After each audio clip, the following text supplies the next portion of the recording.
अस्सलाम वालेकुम। इंसान में काम करने का जज्बा हो, जुनून हो तो वो कुछ भी कर सकता है, बस उसे हिम्मत नहीं हारनी होती। ऐसा ही एक लारी का नौजवान जिसने फ़िल्म मेकिंग में अपनी मेहनत से अमेरिका में एक अवार्ड में विनिंग किया और पिछले 7 से 8 सालों से वो मुस्तकिल स्ट्रगलिंग के बावजूद भी कुछ ना कुछ इस इंडस्ट्री को दे रहा है। अदील वली साहब, अस्सलाम वालेकुम। वालेकुम सलाम। कैसे हैं अदील?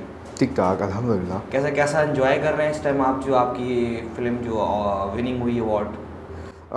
एंजॉय भी कर रहे हैं और उसके साथ क्योंकि बदकिस्मती से हम लोग पाकिस्तान में हैं और उसके साथ साथ अपने वही कारोबार, वही अपना जॉब, वही अपना फ्रीलांस चल रहा है अपना, तो वही रोज़ी रोटी भी चला रहे हैं अभी। तो कैसा रहा आपका ये जर्नी, कैसे स्टार्ट हुई आपकी फ़िल्म मेकिंग में आना, और थोड़ा सा बताएं इस बारे में। इसका जर्नी कुछ यूँ था कि क्योंकि इससे पहले मेरे वालिद साहब बुले रईस जो इस फील्ड में उस वक्त से थे, क्योंकि मेरे वालिद साहब भी उसी तरह जैसे कि एक गवर्नमेंट एम्प्लॉयर थे, लियारी हॉस्पिटल में जॉब करते थे, उसके साथ साथ अपने शौक को भी पूरा करते थे। और क्योंकि उस वक्त मेरे फादर VHS टू VHS वो अपना एडिट करते थे और फिल्में बनाते थे, क्योंकि उस वक्त मेरे फादर ने बलूची कुछ फीचर फिल्म बनाए थे जो वीडियो कैसेट के ऊपर थे, और उसके साथ साथ फिर अब्बू ने ये काम स्टार्ट किया। तो काम स्टार्ट करने के साथ साथ जब दौर बदलता गया, जब दौर बदलते गए, जब जैसे कि वो VCR पे एडिट करने के बाद वो PC एडिट आ गया। अब जाहिर सी बात है कुछ लोग उन चीज़ों को सीधा कलेक्ट कर देते थे, कुछ लोग रह जाते थे एडिट में या तो कुछ किसी चीज़ों में। अब कुछ सीन ये था कि मेरे फादर जाते थे एडिट करने के लिए किसी और जगह पे, जैसे कि हमारे यहाँ पे ली मार्केट में एक आई थिंक जुनैद कतरी कुछ इस तरह का बंदा था जिनके पास मेरे फादर एडिट करवाते थे।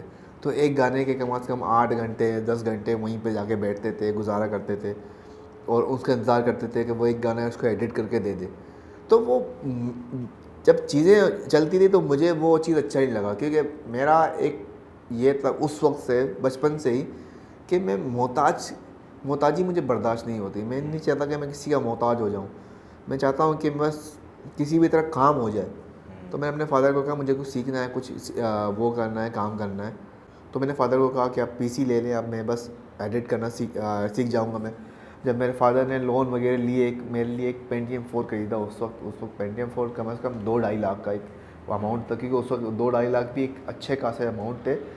मैं अगर बात करूँ 2007-2008 की, और मैं भी अपने यानी कि उसमें पीक टाइम पे था, जिस वक्त यानी कि मेरा फादर उम्र कम थी, लेकिन मेरे फादर मुझ पे भरोसा करते थे कि हाँ भाई, अगर बात बंदे के बात पे दम है, बच्चे के बात पे। तो फिर सीन हुआ कि वो PC ले आए और फिर मैंने उस पर पहला एक म्यूज़िक एल्बम मेरा वो किया था मैंने। वहाँ पे ली मार्केट में कुछ म्यूज़िक हमारे पास प्रोड्यूसर्स थे, जो एक जैसे जीजे प्रोडक्शन हो गया, BMC हो गया, इस तरह के प्रोडक्शंस हो गए। तो एक जीजे प्रोडक्शन का एक इस्माइल आफ्ताब का एक म्यूज़िक एल्बम था, वो मैंने एडिट किया। मैंने वो जब एडिट किया मैं कामयाब हो गया, क्योंकि मैंने खुद ही वहाँ पे फ़ोटोशॉप इंस्टॉल किया, खुद ही सॉफ्टवेयर इंस्टॉल किए मैंने। कुछ मुश्किलात हुई, लेकिन ये था कि उस चीज़ों को मैंने किया। जब वो एक एल्बम मैंने एडिट किया तो उसके बाद एक डर था वो ख़त्म हो गया। फिर उसके बाद वो कंटिन्यूटी चलता रहा, तो कम से कम 2-3 साल तक वो चीज़ें रहीं। फिर उसके बाद एक वक्त ऐसा आया कि वो CD ख़त्म हो गई बिल्कुल, यानी कि उसका एक दौर ही बिल्कुल ख़त्म हो गया। फिर उसके बाद मेरा एक शौक़ चढ़ गया था मैं वीडियोग्राफी करूं, लेकिन यारी के हालात उसमें बहुत ख़राब थे, वही गैंग वार वाली फ़ाइटिंग ये वगैरह वगैरह। तो समझ लें हमने 10 साल यारी के कुछ ऐसे गुजारे जैसे बस या तो हम लोग मर जाएंगे या तो हम लोग ज़िंदा हैं। जैसे अभी पाकिस्तान का जो हाल है, कहते हैं कि हम लोग मुल्क छोड़ के भाग जाएंगे, वो करेंगे, वो करेंगे। मुझे नहीं लगता कि वो इतने ख़राब हैं कि इतने वो हैं जितने हम लोग उसमें रह रहे थे। क्योंकि मैं लियारी में एक जगह था दुबई चौक, उसको कहते थे पुल पत्ती लाइन। पुल पत्ती लाइन में ये होता था कि मैं बिल्कुल बीचों बीच में था, अच्छा। जहाँ पे बाबा डाल्ला का इलाका था। फिर उसके बाद अलग अलग जो फ़ाइटें होती थी, कच्ची बलोचों की फ़ाइटें थी, महाजर बलोचों की फ़ाइटें थी, और बलोचों की फ़ाइटें थी। उन सब फ़ाइटों के अंदर हम बीचों बीच में थे। और ऐसे थे कि बस कोई भी आए बॉम्ब फेंक के चला जाए, कोई आए फायर करे। मैं बोल रहा हूँ हम लोग कहाँ फंस गए हैं। और क्या ज़िंदगी रही हमारी। ये 212 जो तुमने बनाई ना, इसके बारे में बताओ। इसके अलावा रोजी डॉक्यूमेंट्री भी थी एक हमारी, और अली बॉक्सर था। 212 कैसे बनी? साइलेंट मूवी थी, कॉन्सेप्ट इसका था, कैसे दिमाग में ये आइडिया आया और कैसे शूट हुआ? घर में कब के 2013 में शूट किया था आई थिंक सो। ये 2013-14 की बात थी आई थिंक। और उस वक्त ये था कि मैं अपने काम के एक पीक टाइम, वो था बिल्कुल स्ट्रगल लाइफ में था। और उससे पहले मैंने एक और डॉक्यूमेंट्री बनाई थी मोबाइल फ़ोन से। उस वक्त नोकिया का मोबाइल फ़ोन था। फिर उसके बाद उस फ़ोन के बाद फिर वो जब डॉक्यूमेंट्री बनाई उसका एक अच्छा सा वो नहीं वो मिला मुझे। फिर उसके बाद एक और मैंने फ़िल्म बनाई नान के नाम से, वो भी मोबाइल फ़ोन से बनाई। उसका भी ज़्यादा वो नहीं हुआ। फिर उसके बाद मुझे लगा कि मैं शायद मेरे पास एक कहानी थी जिसको मैं कैमरा से एक अच्छे तरीके से और बेहतर तरीके से उसको मैं वो कर सकता हूँ, मैं शूट कर सकता हूँ, उसको मैं रिप्रेजेंट कर सकता हूँ। लेकिन मेरे पास वो वसाइल नहीं थी। और लेकिन उस वक्त ये था कि एक फ़ेस्टिवल चल रहा था लियारी फिल्म फेस्टिवल के नाम से, तो एक फ़ेस्टिवल कर रहे थे। तो वो फेस्टिवल में ये था कि उन्होंने सदर में उन्होंने एक ऑफ़िस खोला था। उस ऑफ़िस में उनको एक बंदा चाहिए था जो फास्ट एडिट करे। तो उनको पूरे डॉक्यूमेंट्री का एक BTS शूट उनको करना था और उसको एडिट करना था। तो उन्होंने मुझे बुलाया, मुझे कहा कि हमें इसे एडिट करना है, वो चीज़ें करनी है। मैंने कहा ठीक है चलो मैं कर लेता हूँ। मैं जब फेस्टिवल में जब उसके उनके ऑफिस में गया तो ये देखा कि ये लोग बाहर से फ़िल्में ले रहे हैं, इंटरनेशनल फ़िल्में ले रहे हैं, यहीं से ले रहे हैं, कराची यूनिवर्सिटी की हो गई, बाकी जगहों की हो गई। तो इन्होंने क्या किया था, इन्होंने एक इंडिपेंडेंट फिल्म मेकर्स और एक यूनिवर्सिटी के फिल्म मेकर्स दोनों का एक मुकाबला, उन्होंने एक कंपटीशन किया था। तो मैंने कहा कि यार मुझे भी अपने एक फिल्म है जब मैं सबमिट करना था। उसने कहा ठीक है आप ले आओ सबमिट कर दो। लेकिन उस वक्त मेरे पास फिल्में नहीं थी।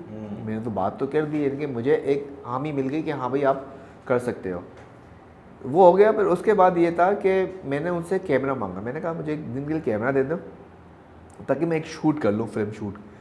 उन्होंने पहले कहा कि हम नहीं दे सकते, ये तो फिर यानी कि अलाउ नहीं है कि हम आउटसाइडर को कोई चीज़ें दे थोड़ा दें। सा लोग डरते हैं इस बारे में। तो फिर एक तो फिर हमारे सास पास कुछ यूँ था कि हमारे नाम के साथ एक लियारी जुड़ा हुआ था, एक वो एक इम्प्रेशन था उनका।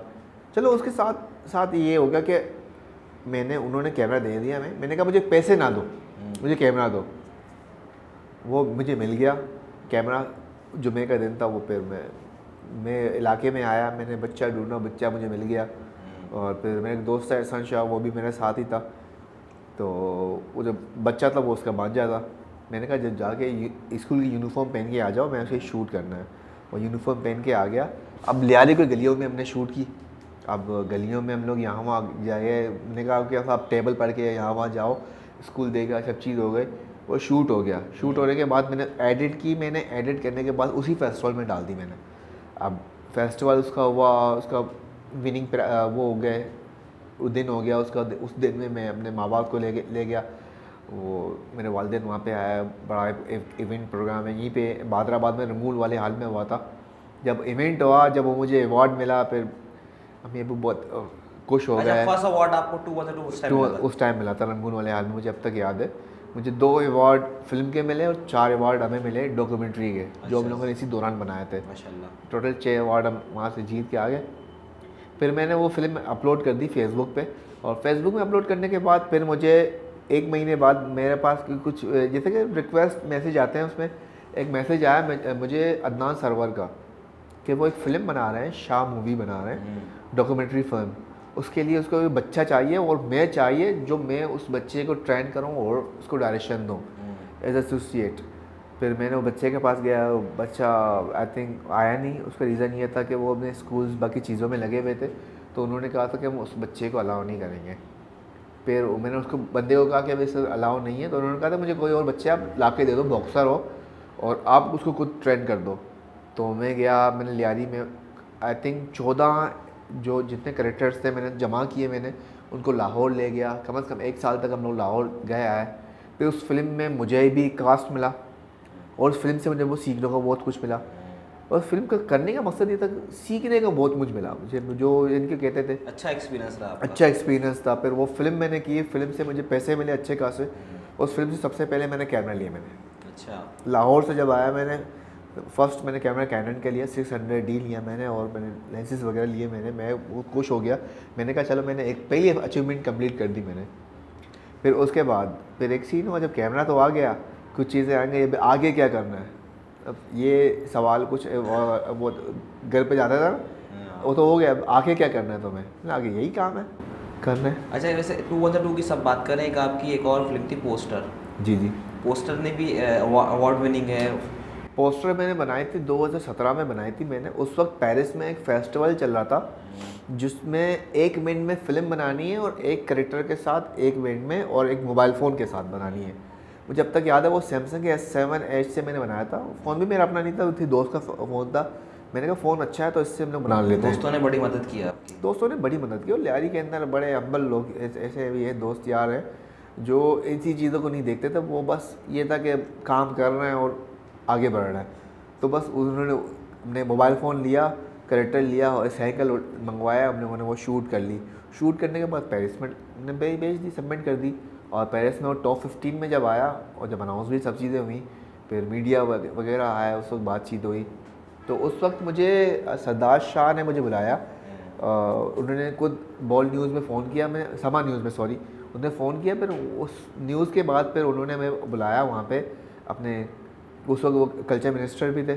तो उन्होंने कहा कि मैं आपको प्रोवाइड करूँगा वीज़ा और टिकटें वगैरह कि आप वहाँ पे जाओ, पेरिस जाएँ और उस इसका फेस्टिवल का पार्ट बने। लेकिन उस वक्त ये था, ये प्रोसेस बहुत लंबा था, हमारे पास वक्त बहुत कम था। 18 दिन थे, लेकिन वो ये कह रहे थे इस्लामाबाद में आपको 40 दिन लगेंगे। तो अभी इस दफ़ा 2002 के लिए कोई सपोर्ट कहीं से फ़ोन आया जाने के लिए, कुछ हुआ? 2002 के लिए तो फ़िलहाल तो ऐसा कोई फ़ोन नहीं आया मुझे अच्छा। जिससे वो मुझे ये वो हासिल हो कि चलो वो मुझे कहीं जाने के लिए प्रोसेस कर। अगर मैं वहाँ पे नहीं भी गया तो कम से कम उनका ये था कि वो मुझे पूछ भी सकते थे कि अगर आप ये काम कर रहे हैं, आप पाकिस्तान को रिप्रेजेंट कर रहे हैं और आपके नाम के सामने पाकिस्तान लिखा हुआ है, ना कि लियारी लिखा हुआ है, ना कि कराची लिखा हुआ है, ना कि नॉर्थ कराची या गुलशन इकबाल लिखा हुआ है, वहाँ पर सिर्फ लिखा हुआ है पाकिस्तान आदिल वली रईस। ऐसा ही मैं जितना उसको रिप्रेजेंट कर रहा हूँ, उनको चाहिए कम से कम वो मुझे पूछे कि आपको किसी चीज़ की नीड है, किसी चीज़ की वो है। अदील, अभी देखा है मीडिया में इतनी आपकी हाइप क्रिएट है हर चैनल पे आपकी फ़िल्म के हवाले से, तो इससे कोई फ़ायदा हुआ आपको या सिर्फ बस एक न्यूज़ चली और सब ख़त्म हो गया? फ़िलहाल तो कोई ऐसा कोई वो नहीं था। जहाँ तक वहाँ पहुँचनी थी वहाँ तक पहुँची, लेकिन उनके ये था कि बस यहाँ से सोना यहाँ से निकाल दिया। उसका पता नहीं रीज़न क्या है, ये मुझे भी अब तक में नहीं पता कि उनके क्या तासुरात हैं और उन्होंने क्यों इस बात को दबा दी।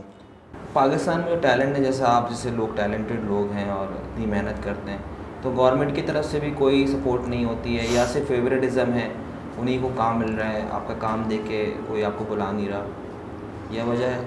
तो फेवरेटिज़म तो यहाँ पे बहुत ज़्यादा है। अगर मैं बात करूँ मिसाल के तौर पर, एक वही लड़की थी, दनादी लड़की थी, जिसने कहा कि मैं हूँ मैं हूँ, ये पार्टी चल रही है। मसला ये है कि हमारे यहाँ पे एक तो माशाल्लाह टर्की है वहाँ, एक अब लड़की होना चाहिए, खूबसूरत होने चाहिए, तो आपको काम दरादर मिल जाता है। फेम के हिसाब से अगर बात करूँ, फेम के हिसाब से ये अपने चांद नवाब है, वो भी हैं। वो दूसरी बात ये है कि ये अपने पिल्ले भी हैं, ये भी वायरल है, फेम है। लेकिन मसला ये है कि इनको वो चीज़ें क्यों नहीं मिलती? टैलेंट पे फेम नहीं मिला ना, टैलेंट पे फेम नहीं मिलता। बस ये है कि बस वो व्यूवर देखते हैं कि इनके व्यूवर्स कितने हैं, उनके व्यूवर्स कितने हैं, कौन क्या कर रहा है, कौन क्या नहीं कर रहा है। इनके लिए वो नहीं है कि एक बंदा आपके लिए कहाँ से अवार्ड ले आ रहा है। क्योंकि मैं अब तक मैं अगर बात करूँ, ये मेरी तीसरी अवार्ड है इंटरनेशनली। इससे पहले मेरा अपना पोस्टर था जो इटली में जीता था, उसको स्पेशल अवार्ड मिला। इसके बाद 2022 में रोज़ी डॉक्यूमेंट्री का एक म्यूज़िक वीडियो था, उसमें मुझे मिला इंडिया में। और इसके बाद तीसरा ये 2023 में था जो मुझे USA में ये अवार्ड मिला। तो ये कम बात नहीं है कि मैं पाकिस्तान की पहचान बन रहे हैं, लेकिन आपका नाम पाकिस्तान में ही नहीं है। बस यही दुख होता है आपको इस चीज़ का? दुख तो बहुत होता है। कभी कभी तो ये महसूस होता है कि शायद मेरी जगह यहाँ नहीं है। कभी ऐसा ख्याल आया कि आप सब छोड़ के चले जाएं या कुछ कर लें ऐसे, ज़िंदगी में कभी डाउन हुए इस हालात की वजह से? डाउन तो हुआ हूँ, लेकिन कभी भागने का मैंने सोचा नहीं कि मैं यहाँ से भागूँ। बस ये था कि जैसे कि अगर मैं बात करूँ, अगर आपको कोई डिग्रेड करे या तो आपको नीचा दिखाए, तो आप उसको उसकी जगह पे ही उसको बता दें कि आप गलत थे, मैं सही था। लेकिन उसका तरीका भी सही होता है कि आप उसको अपने काम के हिसाब से बता दें कि मैं काम के हिसाब से वो हूँ। अल्हम्दुलिल्लाह मुझे ऑफ़र्स बहुत ज़्यादा मिली हैं। ऑफ़र्स किस लिए मिली हैं? क्योंकि मैं खुद शूट करता हूँ, खुद इक्विपमेंट्स हैं मेरे पास, खुद एडिट करता हूँ, खुद लिखता हूँ तो हर कोई चाहता है कि मुझे एक ऐसा बंदा मिले जो वो सारा काम मुझे एक ही बंदा मुझे करके दे रहा है। तो उसकी वजह से मैं अल्लाह मुझे दे रहा है और मैं मतलब फ्रीलांस भी कर रहा हूँ, मैं आर्ट्स काउंसिल में भी होता हूँ, उसके अलावा मैं बाकी और भी काम है वो भी कर रहा हूँ मैं। वैसे आपकी स्पेशलिटी तो वीडियो सॉन्ग्स के हवाले से बहुत ज़्यादा है कि आपका बहुत वीडियो सॉन्ग्स आते हैं। म्यूज़िक वीडियोस मैंने बहुत बनाए मैंने, जब तक याद है मुझे। और लियारी में तो मैंने काफ़ी ज़्यादा मैंने बनाई थी मैंने, मुझे अब तक याद है कि मैं कम से कम लियारी की बात करूँ तो 100 से 150 म्यूज़िक वीडियोस जो मैंने बनाए हैं मैंने। और काफ़ी ऐसे वीडियोस हैं जो मेरे पास अपलोड नहीं है, काफ़ी मैंने खुद अपलोड किए हैं मैंने। और काफ़ी कुछ लोगों ने खुद स्ट्राइक करके वो निकलवा दिए वो भी एक अलग बहुत है। अच्छा अदील, आपने बताया आपका ताल्लुक़ लियारी से, हम सबको ही पता है जो हर लियारी में हालात थे, जो वहाँ के मामलात चल रहे थे, कैसा वक्त गुजरा वहाँ पर, उतने हालात में कैसे काम करते थे? कोई आपके साथ भी कोई वाक़यात हुए या बस ऐसे ही? यार उन्हें वाक़या तो हमारे पास साथ बहुत हो चुके थे। मैं अगर एक ही बात करूँ तब है ना, क्योंकि वहाँ पे उस वक्त मुझे याद है एक जनरल स्टोर था हमारे पास, चाचू का था मेरा। तो मैं छोटा था, इतना एज भी नहीं था मेरा, लेकिन बस ये था कि स्कूल से आता था 16-17 साल की उम्र में, 18 साल की उम्र में। तो वहाँ पे मैं बैठता था मैं, और हर रोज़ फायरिंग होती थी और मैं वो शटर बंद करके भाग जाता था। फिर एक दिन ऐसा हुआ कि चाचू ने दुकान बंद कर दी, क्योंकि उस वक्त मैंने खुद को कभी फ्री नहीं रखा। मैंने कहा कि मैं फ्री बैठूंगा, ये फारिग बैठ जाऊंगा, ये तो मुल्क से भाग जाऊंगा तो कहीं से भाग जाऊंगा। मैंने खुद को बिजी रखने की कोशिश की मैंने। उस वक्त हालात भी ख़राब थे, हालांकि जब मेरे इलाके में हालत ख़राब थे तो मैं गलियों से जाके कहीं से जाके मैं बाहर निकलता था, तो निकल के कैमरा का बैग लिया और यहाँ से निकल के सीवीओ गया, यहाँ वहाँ गया और म्यूज़िक वीडियो शूट करके हम लोग आ गए। कुछ इस तरह का एक बिल्कुल क्रेज़ था। और एक दफ़ा तो ये था कि मुझे अगवा करके ले गए। अगवा कर लिया क्या लियारी से? लियारी से वो यूँ था कि वो एक कम वो था कि उनका पड्डा चल रहा था बाबा लाडला और उज़ैर बलोच पे, और उन्होंने लियारी के बीचों बीच उनका एक वो था एरिया था जैसे चाकीवाड़ा था। अब चाकीवाड़ा पे मेरा एक फिल्म था दी हंग्री ओल्ड मैन, उसकी स्क्रीनिंग चल रही थी। दूसरे दिन के मैं आर्ट चौक पे एक यूथ कैफ़े नाम का बंदा चीज़ था, जगह था, तो वहाँ पे हमारी फिल्म को स्क्रीनिंग करनी थी। तो पाकिस्तान चौक से मैंने एक इसका वो पैराफ्लेक्स बनवाया था मैंने। मेरे दोस्त था दानियाल, मैंने उसको कहा था कि आप एक काम कर लें, वो ले आना अपने साथ। तो वो पैराफ्लेक्स लेके आ गए। मैंने कहा मैं चाकीवाड़ा में हूँ, मैं आ रहा हूँ। उसने कहा नहीं आओ, मैं खुद बाइक लेके आ रहा हूँ। लेकिन उसके आने से पहले दूल्हे को उठाने आ गए, बाराती आ गए, मुझे ले गए। मुझे कहा कि आप इस इलाके के मुखबर हो, ये वो। मैंने कहा मेरे भाई मैं तो एक फ़नकार आर्टिस्ट बंदा हूँ। और उसका आई थिंक बलोची एक चैनल था, वॉइस चैनल, उसका मेरे पास कार्ड पड़ा हुआ था, ये कार्ड है। उसने कहा आप इसको जानते हो? मैं नहीं जानता। उसको जानते हो? नहीं जानता। अब वो सब चीज़ें हो रही थी, आप जैसे कि लग रहा था कि दो बंदे बैठ के चरस पी रहे हैं, तरियाक वो कर रहे हैं। एक वहाँ पे टायरें लटकी हुई थी, वही बिल्कुल एक इंडियन फिल्म वाला माहौल था भाई। जैसे ऐसे करके मैंने अपने अब्बा को मैंने फ़ोन कर दिया, क्योंकि उस वक्त हमारे फ़ोन पे सिर्फ वो तो 1100 आपको अगवा करके उन्होंने कॉल करके पैसों के लिए कॉल करवाई थी? पैसों के लिए कॉल नहीं किया था, बस मुझे और मेरे सामने वो प्लान कर रहे थे कि इसको 2 टुकड़े करें, 4 टुकड़े करें, या तो गर्दन अलग कर दें, मारा तो भी बोरी था में डाल दें। जाहिर सी बात है वो कैसा लगा? प्यार तो नहीं कलमा कर पढ़ लिया होगा? यार। मैं यकीन मानो ना, खुदा कसम मैं झूठ नहीं बोलता हूँ, मुझे 1% भी डर नहीं लगा, क्योंकि मैं सिर्फ और सिर्फ अपना आयतुल कुर्सी पढ़ रहा हूँ और मैं पढ़ता जा रहा हूँ, और मुझसे ज़्यादा वो खुद डर रहे थे। नहीं, वहाँ तो ये नॉर्मल वाक़यात थे, इंसान के दिमाग में ऐसे ही ख्याल था कि वाह तो मार देंगे, ऐसे ही क्यों? तो मारने का प्लान था। मेरे साथ पता नहीं क्यों ऐसा हुआ कि मेरे साथ कम से कम 5-6 ऐसे हादसात हुए जिन पे मैं बस बाल बचा हूँ मैं, कि अल्लाह मुझे बचा रहा है, और शायद किसी मकसद के लिए आया था, वो मकसद पूरा नहीं है मेरा। और फिर वो हादसा हुए जब मैंने फ़ोन किया अपने बाप को, फ़ोन किया। मेरे फादर जैसे आ रहे थे, वो अचानक उसने फ़ोन लिया और मेरे फादर से बात किया। उसने कहा था कि ये आपका बेटा है, हमने पकड़ लिया और हम लोग यहाँ पे लियारी हॉस्पिटल के पीछे बैठे हुए। उस वक्त मशहूर था फैसल पठान। मैंने बोला भाई क्या बात है। वो मेरे फादर को कहा पैदल आ जाना। जब मेरे फादर बीच से पैदल आ गए, पैदल आते आते वो आए, जब बाद में पता चला कि वो वहाँ से कुछ लोग तो मेरे फादर के वो हेपेटाइटिस के वो मरीज़ थे जिनके इलाज कर रहे थे मेरे फादर। तो उन्होंने कहा पहचान लिया। बस ये हुआ कि एक तो मेरे फादर माशाल्लाह नॉन फेस है, हर कोई जानता था उसको, लियारी के अंदर आर्टिस्ट बनते थे। अब मेरे फादर को मुझे लिया और मैं यहाँ से चला गया। फिर उसके दूसरे दिन मेरे किसी रिश्तेदार को यहीं इसी जगह पकड़ा, उसको कत्ल कर दिया। फिर उसके बाद बीमार हो गया मैं 1 हफ्ता। मैंने कहा यार उसकी मैं वही सोचा ना कि अगर वो नहीं होता तो मैं होता। बिल्कुल ऐसा ही है। तो वो चीज़ें थी। अदील, ये जो लियारी में बेसिकली, लियारी जो मशहूर है बेसिकली फुटबॉल ये गेम्स के हवाले से, लेकिन आजकल 2-3 कैरेक्टर जैसे आप हैं और कैफ़े हैं, कैफ़े खलील हैं और ईबे है। आपका एक मैंने वीलॉग देखा था तकरीबन 1 साल 1.5 साल पहले, कि उसमें आपने एक एलिगेशन लगाई थी ईबे पे कि आपकी एक रोज़ी डॉक्यूमेंट्री थी आपकी, उसका एक टाइटल सॉन्ग था, वो उन्होंने एक सीरीज़ है अमेरिकन सीरीज़ में मार्वल्स को बेच दिया या सेल कर जो भी किया। उस हवाले से थोड़ा बताएं वो क्या हुआ आपके साथ, इतनी बड़ी ट्रेजेडी हुई? वो कुछ यूँ था कि उस बारे में मुझे भी नहीं पता कि क्या सीन हो रहे थे।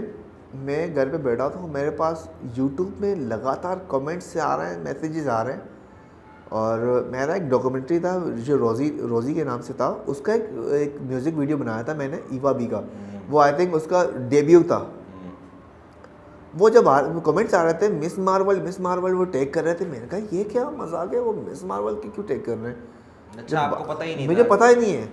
और जब मैं गया, ये आपकी जो वीडियो जो यूट्यूब के वीडियो के यूट्यूब ऊपर, मेरे वीडियो के अच्छा, ऊपर, रोज़ी का जो सॉन्ग रोज़ी के ऊपर। अच्छा। अब मैं गया, मैंने रिसर्च किया कि भाई ये क्या सीन है। और ईवा ने भी मेरे साथ ये डिस्कस ही नहीं की, और मेरा कोई बातचीत, कोई पड्डा, कोई ऐसा कोई सीन ही नहीं था मेरा। मैंने देखा, मैंने कहा चलो, उसमें ये उसका एक पोस्ट था, इसके अंदर लिखा था कि ईवा ने किसी मार्वल्स के लिए उसने टाइटल ट्रैक गाया। तो मैंने उसको अप्रिशिएट किया, कमेंट्स किए, मैंने सब चीज़ें की। मुझे पता नहीं था कि रोज़ी डॉक्यूमेंट्री का वो एक गाना था। जब मैंने वहाँ जाके देखा, मैंने कहा ये तो सेम टू सेम इन्होंने छाप दिया। मैंने एक वीडियो बनाई, मैंने वीडियो के अंदर ये कहा कि अगर आपने एक डॉक्यूमेंट्री बनाई थी 2019 में, आपको लगता है कि वो आप लीगल हैं या मैं लीगल हूँ, तो आपने 2022 में कैसे आपने किसी मार्वल्स कंपनी को आपने वो सेल आउट कर दिया? सेल आउट बोल रहा हूँ मैं। और उसको ख़रीदने वाली जो है वो कोई नहीं, वो शर्मीन उमैद चुनाई थी। शर्मीन उमैद जो ऑस्कर में गई थी, जो डॉक्यूमेंट्री करती है बेसिकली, उसका यानी कि वो भी उस सीरीज़ का एक पार्ट था, उन्हीं को इन्होंने वो किया था। और फिर वो सीन हुआ, जब मैंने उसको मैसेज किया, उल्टा वो मुझे मैसेज करके ये कह रही थी कि मैंने आपके साथ जो शिट काम किए थे मैं उसको दोहराना नहीं चाहता।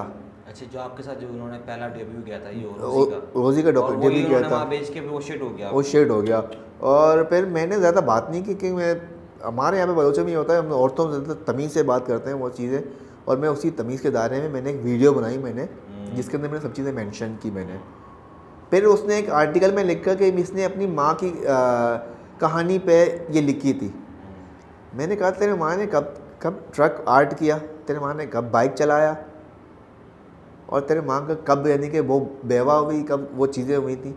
क्योंकि वो तो रोज़ी की कहानी थी, वो रोज़ी ना एक औरत थी, उसी की कहानी थी। ये आपके डॉन में भी आपकी रोज़ी सेलेक्ट हुई थी? ये सिलेक्ट हुई थी, फाइनलिस्ट थी वहाँ पे, बाकायदा उसका एक बड़ा चर्चा था, उस डॉक्यूमेंट्री को बाकायदा देखा गया और सब चीज़ें की। एक अच्छा खासा फेम मिला। नहीं की? वो उल्टा मुझे कह रहा था कि हम कानूनी कार्रवाई करेंगे, और मैं उस बात पे हंसने लगा। तो मैंने रॉ फाइल्स हैं इसकी सारी, जो आपने म्यूजिक राइट से वो सब चीज़ें, तो आप इसकी स्ट्राइक क्यों नहीं करते इसको यूट्यूब पे? मैं देखो, मैं ज़्यादा इसको डीप नहीं गया, मैं को ये नहीं बताया कि मैं शायद आपको नुकसान नहीं पहुंचाना चाह रहा, बाकी चीज़ें नहीं करना चाह रहा। कम से कम मैं आपसे पैसे भी नहीं मांग रहा। अल्हम्दुलिल्लाह, मैंने कहा मेरा बैकग्राउंड में चीज़ें और जो मैंने कमाया, मैंने अल्हम्दुलिल्लाह मैं एक स्टेबल बंदा हूँ, मैं कभी किसी के को ब्लैकमेल नहीं करता, किसी को वो नहीं करता। मैंने आपको सिर्फ बताया कि आपने एक चोरी की, कुरान में भी लिखा है जब आपकी कोई चीज़ चोरी होती है, आप उस पर आवाज़ नहीं उठाते तो आप भी उस चीज़ का ही इतना ही आप गुनहगार हैं। मैंने बस यही किया था, मैंने उसको ये कहा था कि आपने वो चीज़ ली, आपने चुरा ली, आपने जो भी की, उसके बाद आपने सर आउट कर दी। फिर आप मुझे ये कह रहे हैं कि इसके लिरिक्स मैंने लिखे थे, उसके राइट्स मेरे पास हैं। मैंने कहा उस वक्त मैंने शूट किया था, वो फ्री में किया था। उस वक्त जब आपकी म्यूज़िक वीडियो में ड्रोन शूट्स थे, वो मैंने फ्री में किए थे। उस वक्त जो आपका म्यूज़िक था वो एडीएस ने दिया था, उसके 10,000 मैंने दिए थे। उस वक्त जो उसका ऑफिशियल म्यूज़िक वीडियो था, वो ऑफिशियल का म्यूज़िक था, वो मैंने मुजम्मिल मुज़ी से करवाया था, इसी स्टूडियो से करवाया था। सब चीज़ें मैंने प्रोफेशनली की थी। तो आप इसमें अब वो क्या आप कह सकते हैं कि इसमें आपने वो किया था? मुझे इतना याद है कि आप आपकी चाहत थी कि मेरे साथ काम करें आप। मेरे पास वो मैसेजेस पड़े हुए हैं अब तक। मैं दुनिया के सामने मैं किसी को क्यों वो दिखाऊँ, नीचे दिखाऊँ। जब आपने किए थे मैं आपको दिखा दी, मैंने आपने ये चीज़ें की थी।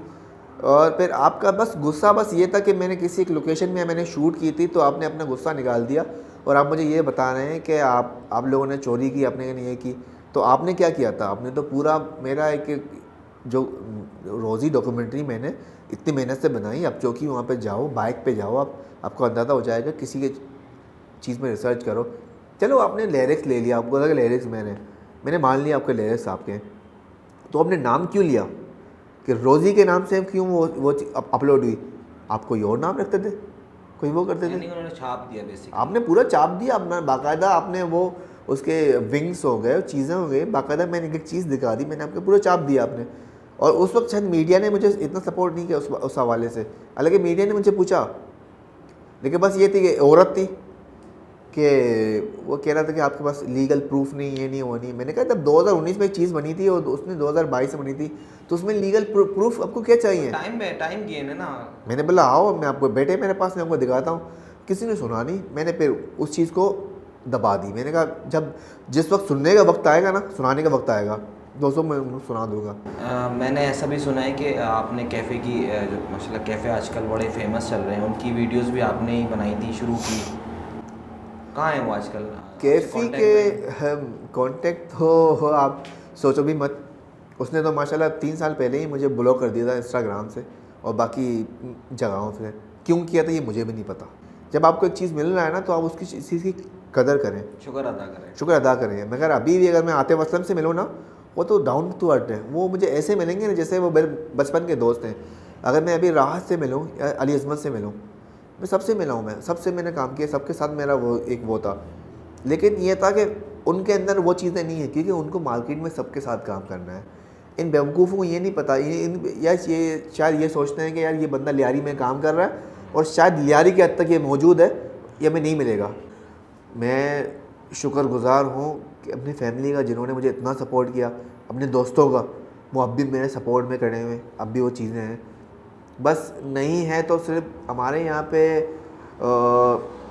एक होती है ना, जब आप किसी के लिए कुछ कर रहे हैं, तो आप कम से कम उनको ये करना चाहिए। हम वो नहीं चाहते हम बात करें, हम हमारे साथ बैठे हैं, तस्वीर खिंचाएँ, वो करें, कुछ भी करें, तो कम से कम लोगों को इतना नीचा ना गिराएं, या तो इतना आप नीचे ना गिरें कि आप आगे वाले बंदे के सामने आप नज़रें न उठाएं।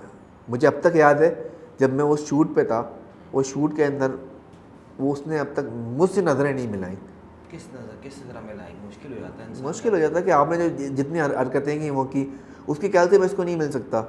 कल परसों शायद मैं ऑस्कर जीत जाऊँ, कल परसों शायद मुझे कोई ऐसा कोई प्रोजेक्ट मिल जाए जो ये मेरे अंडर काम करे, तब ये क्या करेंगे?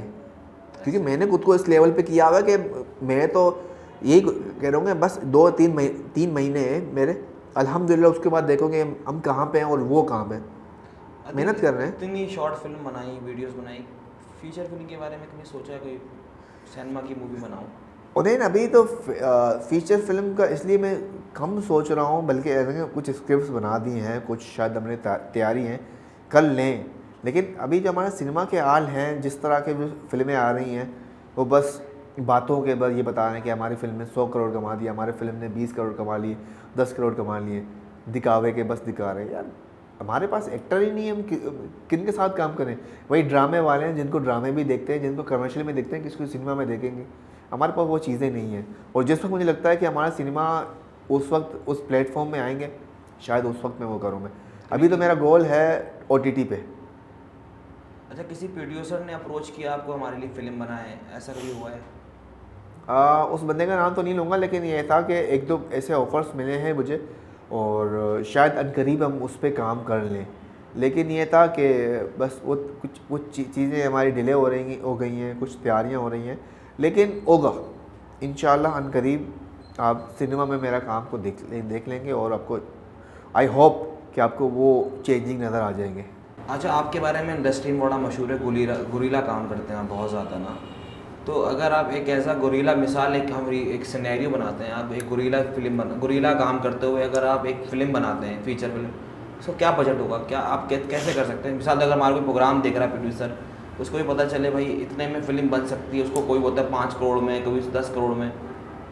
अगर मैं अपनी बात करूँ, मेरे पास अभी नेटफ्लिक्स प्रूफ कैमरा है मेरे पास अपना खुद, और अपनी चीज़ें हैं। अगर मैं सब चीज़ को मिला के सब चीज़ें करूँ ना, तो कम से कम हम लोग एक अननोन एक्टर के साथ 25 से 30 लाख में भी हम लोग स्टार्ट कर सकते हैं एक फीचर फिल्म, एक अच्छी फीचर फिल्म।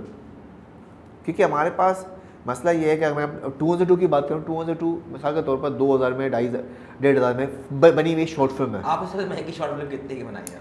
सबसे मेरी महंगी शॉर्ट फिल्म थी, और बल्कि मेरी महंगी शॉर्ट डॉक्यूमेंट्री थी रोज़ी, अच्छा, जो सबसे 8 से 9 हज़ार में बनी थी। मतलब आपने इतनी सस्ती डॉक्यूमेंट शॉर्ट फिल्म बना ली जिसका मतलब लोगों का रेंट ही इतना लग जाता है, किराया है। तो इस हिसाब से आपको लगता है 25-30 लाख में एक आप नॉन एक्टर के साथ फिल्म बना सकते हैं? बन सकता है, क्यों नहीं बन सकता? क्योंकि हमारे यहाँ पे एक तो मसला तौर पर ये चीज़ें हैं। मुझे अब तक याद है, मैं कुछ ऐसे लोगों के साथ था, वो कहता है कि मैं रेड ड्रैगन से बनाऊंगा, मैं इससे बनाऊंगा।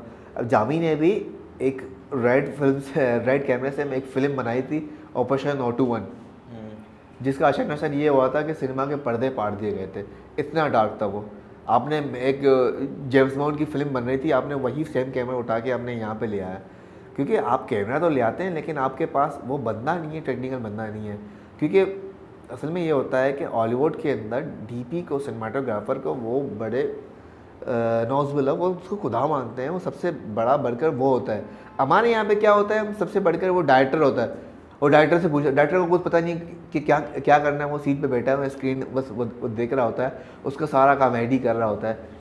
मेरे पास ये होता है कि मैं अपना सारा काम खुद करता हूँ। मुझे पता है कि मेरा विजुअल क्या है, मेरा वो क्या है, मेरे थॉट्स क्या है। मैं अपने थॉट्स को खुद शूट करता हूँ और उसको खुद एडिट करता हूँ मैं। अदर क्या हम ये कह सकते हैं यादीन ने बगैर पढ़े सब कुछ सीखा है? क्या हम ये कह सकते हैं? नहीं कह सकता।